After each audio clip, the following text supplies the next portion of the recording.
Gaza में जंग के शोले किसी भी समय भड़क सकते हैं। इसकी बड़ी वजह यह है कि इजराइल और हमास के बीच जारी युद्ध विराम में बंधकों की रिहाई का मसला आग में घी का काम कर सकता है।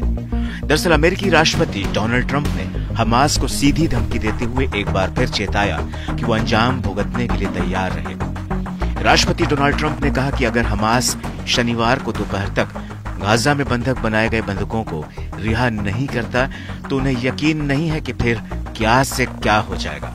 उन्होंने कहा कि सब कुछ खत्म हो जाएगा। पत्रकारों से बातचीत में ट्रंप ने हमास को सीधी धमकी दी, तो वहीं बंधकों की रिहाई के लिए अपनी पूर्व समय सीमा के बारे में पूछे जाने पर ट्रंप ने बताया कि हमास की कैद में रहने वाले इजरायली बंधकों पर क्या बीती है वो बताया नहीं जा सकता। उन्होंने कहा कि हमास ने बंधकों के साथ बहुत ही बुरा सलूक किया है। Saturday at 12 o'clock, I think it's an appropriate time. I would say cancel it and all bets are off and let hell break out. I'd say they ought to be returned by 12 o'clock on Saturday, and if they're not returned, all of them, not in drips and drabs, not 2 and 1 and 3 and 4 and 2.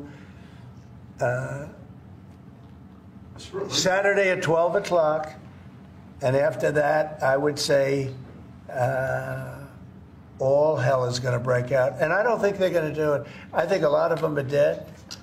I think a lot of the hostages are dead. I think it's a great human tragedy what's happened, how people can be that mean to do.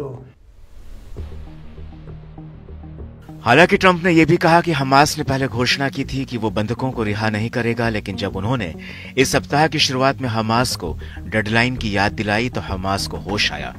Trump ने कहा कि Hamas बंधकों को रिहा नहीं करना चाहता था, लेकिन अब अचानक उसने 3 बंधकों को रिहा करने का फैसला लिया है। हमास की कैद से शनिवार को 3 बंधक रिहा होने वाले हैं।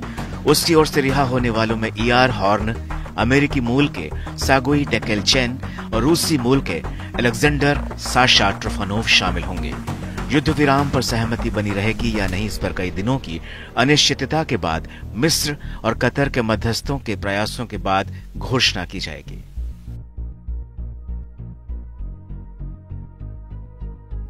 ट्रंप का समर्थन मिलने के बाद इजरायली प्रधानमंत्री बेंजामिन नेतन्याहू ने भी हमास को धमकी देते हुए कहा था कि अगर बंधकों को रिहा नहीं किया गया तो वह फिर से जंग छेड़ देंगे।